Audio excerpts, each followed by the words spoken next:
kami mendengar suara-Mu yang begitu lembut itu. Layakkan hamba-Mu yang tidak layak ini untuk menyampaikan firman-Mu yang kudus dan suci. Berkati hati kami ya Tuhan, agar kami mengenal-Mu melalui pemberitaan firman pada hari ini. Di dalam nama Tuhan kami Yesus Kristus kami berdoa dan bersyukur kepada-Mu. Amin. Selamat pagi Bapak Ibu saudara-saudari yang dikasihi oleh Tuhan kita Yesus Kristus. Saya yakin dan percaya kita yang datang di tempat ini dalam keadaan sehat sehingga kita bertemu kembali di ibadah konvensional yang kedua pada hari ini. Bapak Ibu saudara-saudari, mari kita membaca firman dasar renungan kita pada hari ini.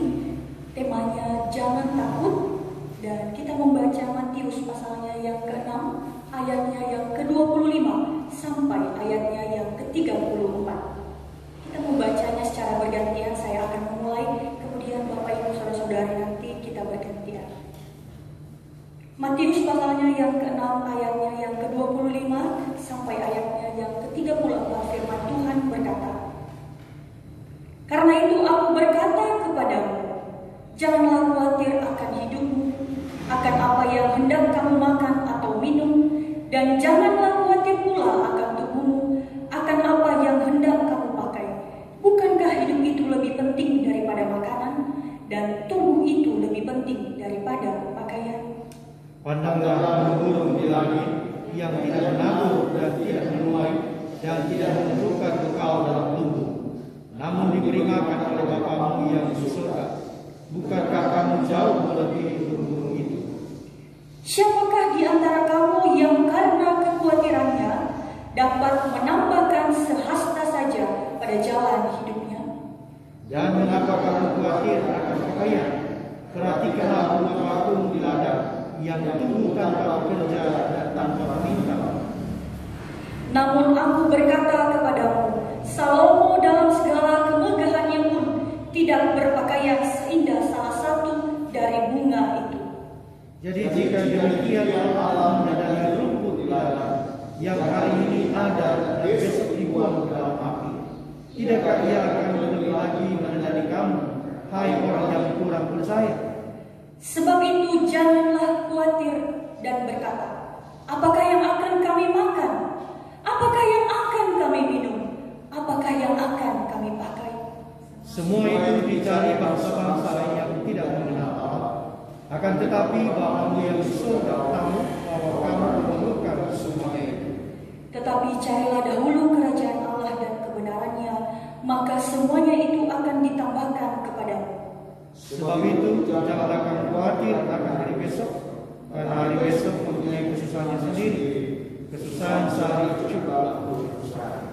Sedemikian jauh Bapak Ibu saudara-saudari pembacaan firman Tuhan pada hari ini, dan yang berbahagia adalah kita yang mendengar dan melakukan firman itu di dalam kehidupan kita sehari-hari.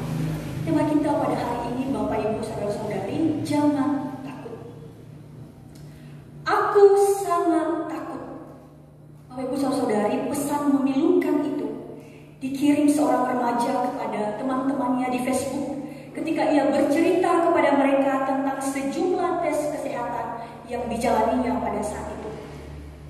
Kemungkinan besar ia harus dirawat dan dia menjalani serangkaian pemeriksaan di rumah sakit yang cukup jauh dari rumahnya.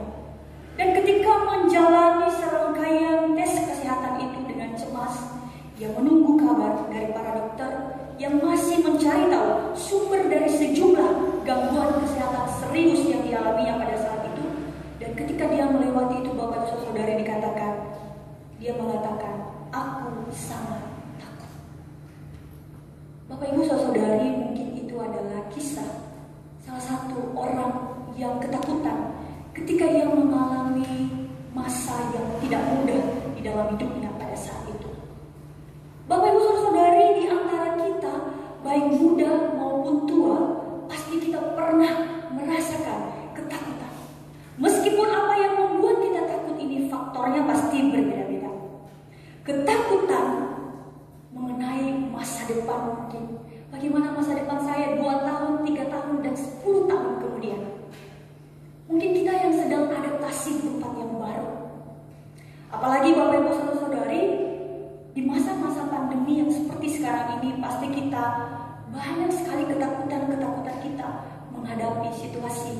sampai hari ini pun masih berubah. Bapak Ibu Saudara-saudari, dalam bagian firman Tuhan hari ini kita akan melihat bagaimana Tuhan Yesus menguatkan kita agar kita tidak takut.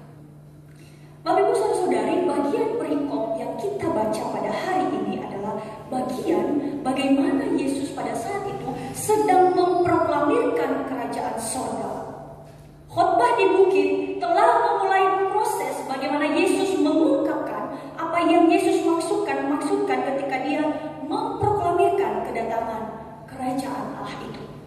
Dan puncaknya Bapak Ibu Saudari ada di dalam bagian perikop yang kita renungkan pada hari ini di dalam ayatnya yang ke-33.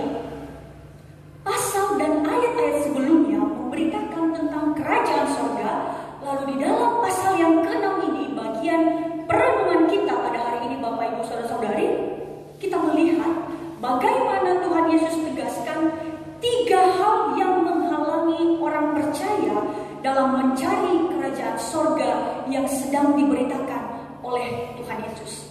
Kalau dari pasal-pasal sebelumnya Tuhan Yesus sedang menggaungkan tentang nilai-nilai kerajaan sorga, maka di dalam bagian ini kita melihat ada 3 hal Tuhan Yesus tegaskan bahwa ada tiga hal yang menghalangi orang dalam mencari kerajaan surga yang sedang diberitakan oleh Tuhan kita Yesus Kristus.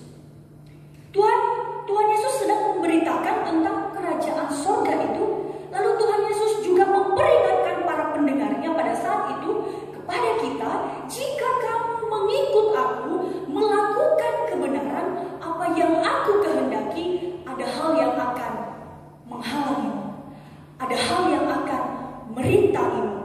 Dan Tuhan Yesus katakan, berhati-hatilah dengan ketiga hal itu. Apa 3 hal itu Bapak Ibu Saudari? Yang pertama adalah reputasi atau kehormatan manusia di dalam ayatnya yang ke-6, ayat 1 sampai 18. Sehingga Bapak Ibu kalau kita membaca Matius pasal 6 ayat 1 sampai 8, Tuhan Yesus mengingatkan bagaimana seharusnya jika memberi, bagaimana seharusnya jika berdoa, bagaimana seharusnya orang berpuasa. Tuhan Yesus katakan, jangan malah membuat kamu menyombongkan diri untuk reputasi dan untuk kehormatan kita.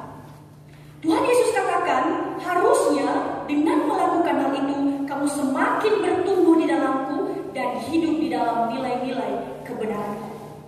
Yang kedua Bapak Ibu Saudara-saudari, tentang kekayaan. Bukan kaya itu salah Bapak Ibu Saudara-saudari ya, bukan salah kita kaya. Tetapi di situ kita membaca dari ayatnya 19 sampai 24 dikatakan, tetapi salah jika kita hanya menimbun harta di bumi yang kita nikmati selama kita masih diizinkan untuk hidup. Harusnya tidak lupa menimbun harta kita di surga, di mana mereka aman bersama dengan Tuhan selamanya. Yang ketiga, penghalang orang mencari kerajaan surga tepat sekali di dalam bagian perenungan kita, yaitu tentang hal kekhawatiran. Bapak Ibu Saudara-saudari yang terkasih, salah satu penafsir mengatakan, kekhawatiran hanyalah kebodohan manusia. Kekhawatiran adalah keadaan yang merusak diri kita sendiri, tidak menyelesaikan apa-apa, tidak mengubah apapun. Khawatir itu tidak mengubah apapun dan tidak juga menyelesaikan apa-apa. Maka dikatakan, kenapa kita khawatir? Dan penafsir ini mengatakan, masalah di balik khawatir itu sebenarnya ada rasa tidak aman. Dia mengatakan hal ini harusnya ini menjadi ingat-ingatan bagi orang percaya. Rasa aman itu sesungguhnya ada di dalam Tuhan. Tetapi seringkali kita masih khawatir. Hal ini sangat berhubungan ternyata dengan iman percaya kita. Bapak Ibu Saudara-saudari, di balik kekhawatiran kita itu sebenarnya posisi kita yang mengendalikan. Saya bisa kendalikan, bukan Tuhan, Engkau yang mengendalikan.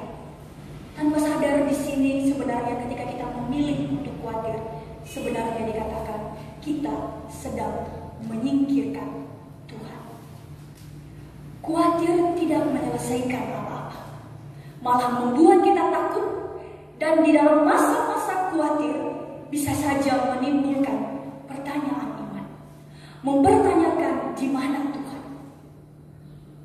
Bagian firman Tuhan hari ini dikatakan, jika kita khawatir, itu berarti kita yang mengendalikan hidup ini, bukan Tuhan. Justru ketika kita memilih khawatir daripada berpengharapan padanya, kita sedang menyingkirkan Tuhan dan menghasilkan ketakutan.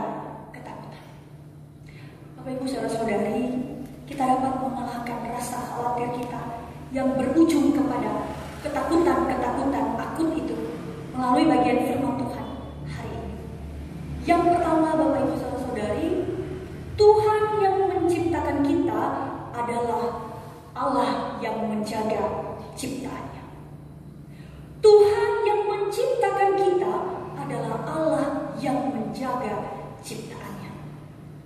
Mungkin ketika kita membaca ayat 25, kemudian dia ulang lagi di ayat 31, mungkin kita berpikir ya Bapak Ibu saudara-saudari, kebutuhan makan, minum, apa yang dipakai itu adalah hal yang terpenting di dalam hidup saya. Sah-sah aja jika saya memikirkannya dengan begitu rupa. Tetapi Bapak Ibu saudara-saudari, jika kita perhatikan, Yesus tidak melarang kita untuk memikirkan, mengusahakan bagaimana kita memenuhi kebutuhan kita agar terpenuhi. Yang dia katakan di sini, dia melarang kita untuk khawatir.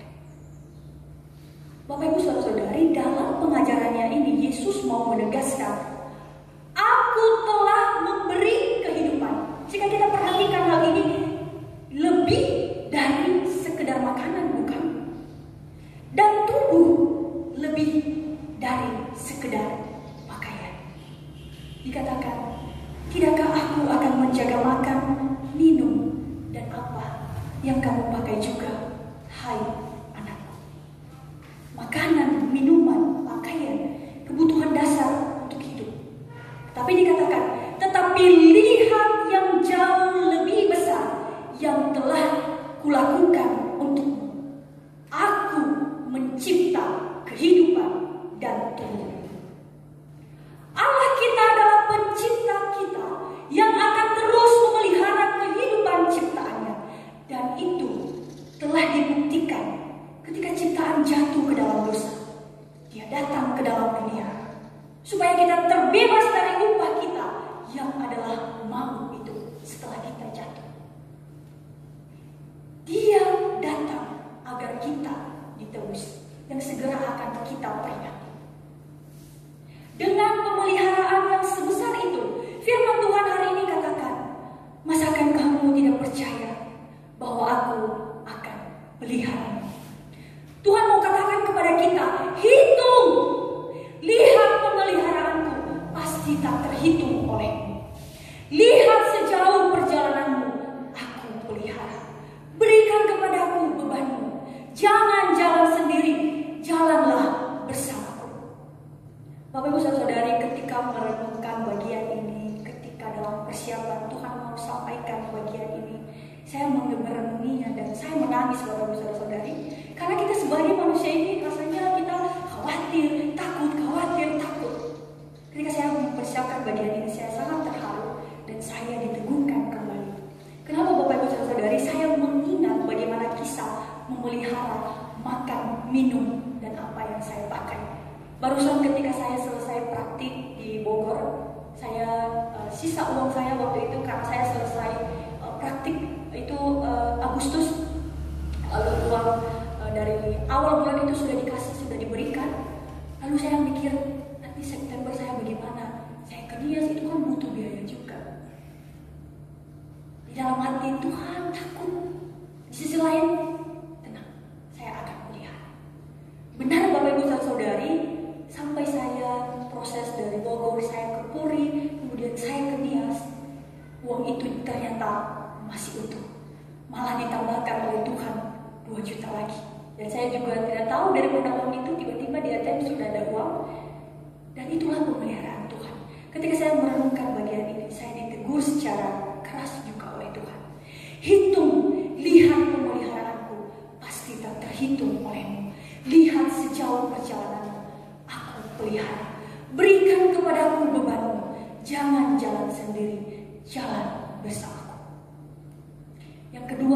saudara-saudari, Dia mencintai kita dan peduli pada manusia ciptaannya. Karena Dia tahu kita ini cenderung khawatir, Yesus memberi kita argumen yang sangat logis dengan ilustrasi yang nyata untuk menguatkan hati kita dan mengajari kita untuk mempercayainya. Jika kita membaca ayat 26 sampai 30 ini, kita melihat Tuhan Yesus mengulangi ide-ide kunci Bapak Ibu Saudara-saudari sehingga memperkuat pesannya. Percayalah padaku, memperkuat pesan kepada kita untuk terus percaya kepadanya. Matius 6 ayat 26 dikatakan, burung-burung ciptaanku tidak bercocok tanam, tidak menabur, tidak menuai, tidak menyimpannya bahkan untuk masa di depan di dalam lumbung seperti kau, hai manusia. Namun mereka selalu cukup untuk hidup. Bapak Ibu Saudari, Tuhan peduli pada burung yang adalah ciptaannya, apalagi kita ciptaan yang diciptakan serupa dan segambar dengan Allah. Di sini Tuhan menguatkan kita, jika hidup seekor burung saja berharga di matanya, betapa lebih berharganya kita bagi Dia. Betapa lebih berharganya kita bagi Dia.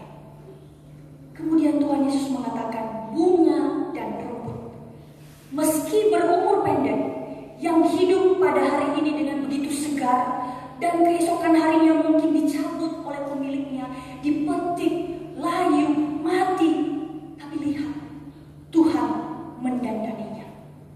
Dikatakan, tidakkah Ia akan lebih mengetahui apa yang indah, apa yang tepat untuk kita? Jika Tuhan cukup peduli bahkan untuk mendandani bunga dan rumput, betapa Dia akan merawat yang dibuat menurut gambarnya sendiri. Jika Tuhan memelihara burung dan bunga dengan sangat baik, dengan sangat indah, dengan sangat teliti, bukankah Dia akan merawat anak-anaknya? Bapak Ibu Saudara-saudari, dalam bagian ini juga tidak lupa mengingatkan kita, Tuhan Yesus menjanjikan pemeliharaan, bukan kehidupan tanpa beban. Dengan sayap sang burung ciptaannya mencari makan, dia terbang. Dengan paruh Tuhan memberi mereka makan dengan cara itu. Demikian pula Tuhan memelihara kita, memberi kita makan dengan kita bekerja. Tuhan memberi kita kekuatan tubuh, Tuhan mengaruniakan pikiran dan mengaruniakan kita karunia yang berbeda-beda untuk memenuhi kebutuhan kita. Yesus berjanji Dia akan memelihara kita. Percaya padanya dalam segala proses hidup kita yang berbeda-beda ini. Dia akan menjaga kita bahkan di masa-masa yang sulit dan memberikan yang terbaik untuk kita. Jadi sebenarnya kita tidak perlu khawatir yang berujung kepada ketakutan. Makanya Tuhan Yesus ingatkan di dalam ayat 32, Bapak Ibu Saudara-saudari, Tuhan Yesus membahas tentang orang yang tidak bertuhan, orang yang tidak mengenal Allah. Menjadi ingat-ingatan kepada kita yang berbeda. Kita mengenal Allah sebagai Bapa kita. Jangan sampai cara hidup yang kita hidupi seperti orang yang tidak mengenal Tuhan, berjalan sendiri dengan kekuatannya sendiri, dan juga mungkin mereka terus meragu. Yang ketiga, Bapak Ibu Saudara-saudari, kejar dan hidupilah nilai kerajaan. Kejar dan hidupilah nilai kerajaan. Bapak Ibu Saudara-saudari, inilah klimaks dari pengajaran Yesus. Inilah puncak dari pengajaran Yesus ketika Dia memproklamirkan kerajaan surga. Ayatnya yang ke-33 dikatakan, tetapi carilah dahulu kerajaan dan kebenarannya, maka semuanya itu akan ditambahkan kepadamu. Bapak Ibu Saudara-saudari,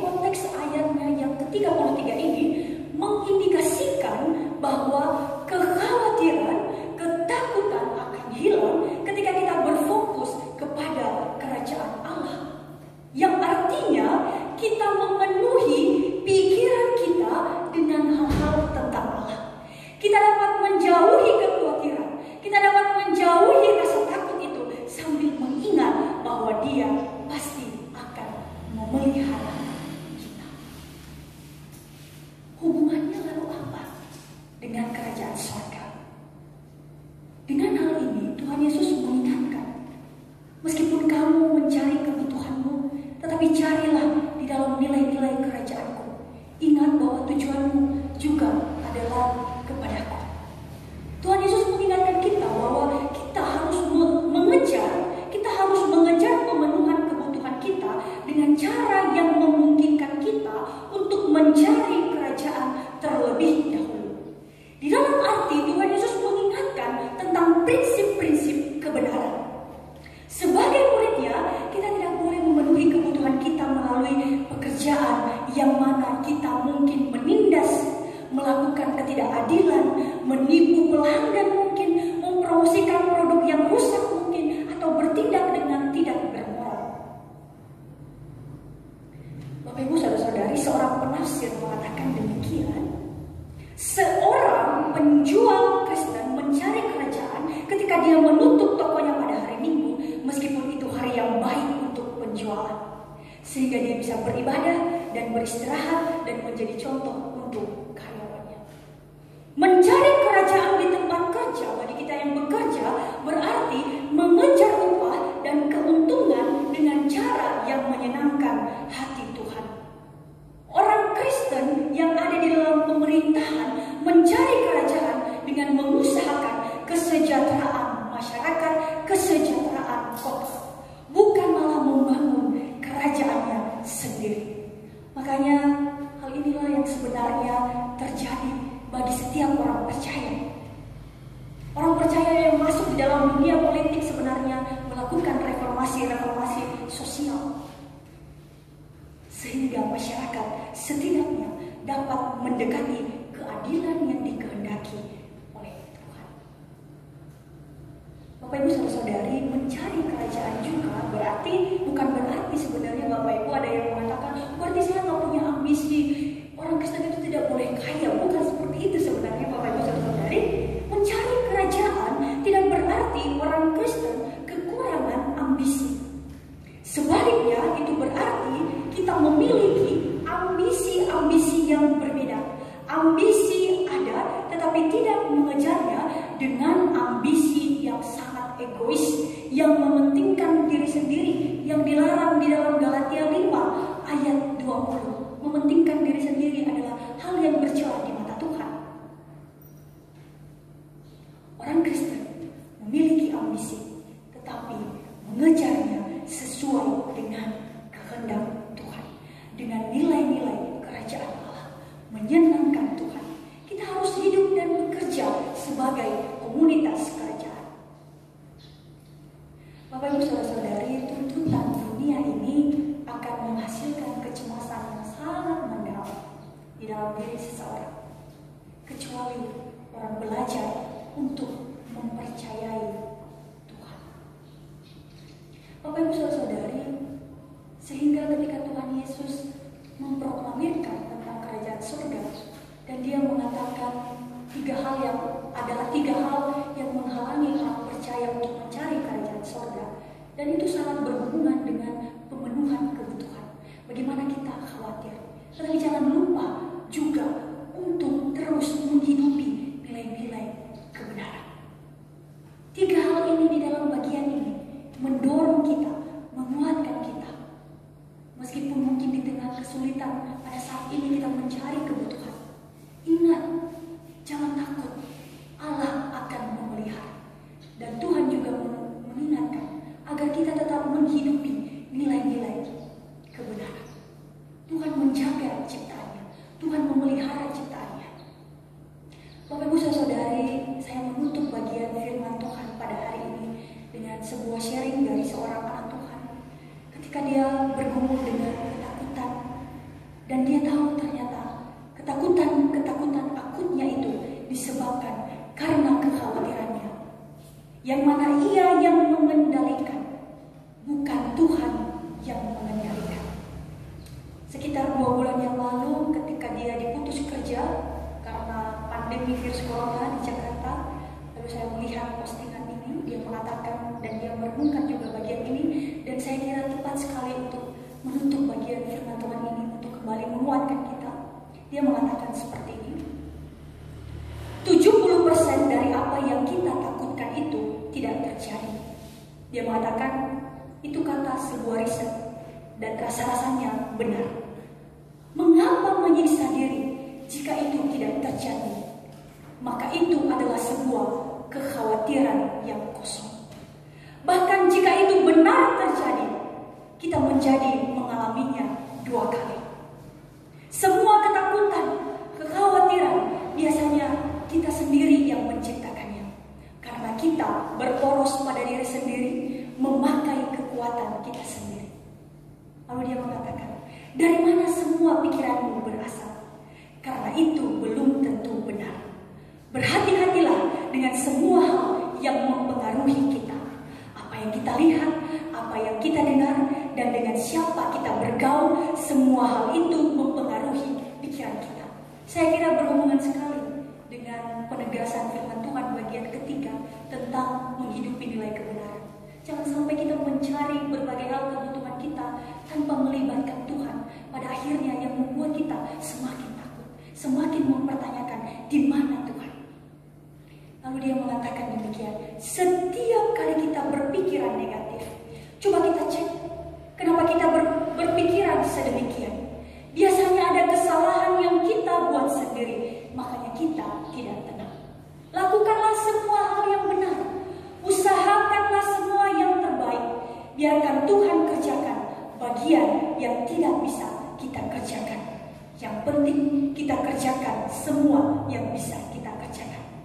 Lalu dia mengatakan demikian di akhir postingannya itu, Bapak Ibu Saudara-saudari, Tuhan tidak pernah menjanjikan hidup kita akan gampang, tapi Tuhan berjanji selalu menyertai. Kalau kita kerjakan apa yang Dia minta, maka janjinya adalah milik kita. Tuhan katakan masa depanmu cerah dan penuh harapan.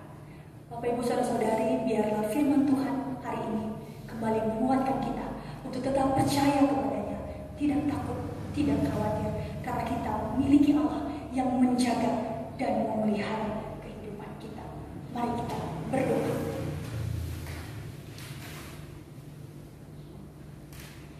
Ya Bapa, terkadang kami takut, khawatir, dan sulit sekali untuk percaya.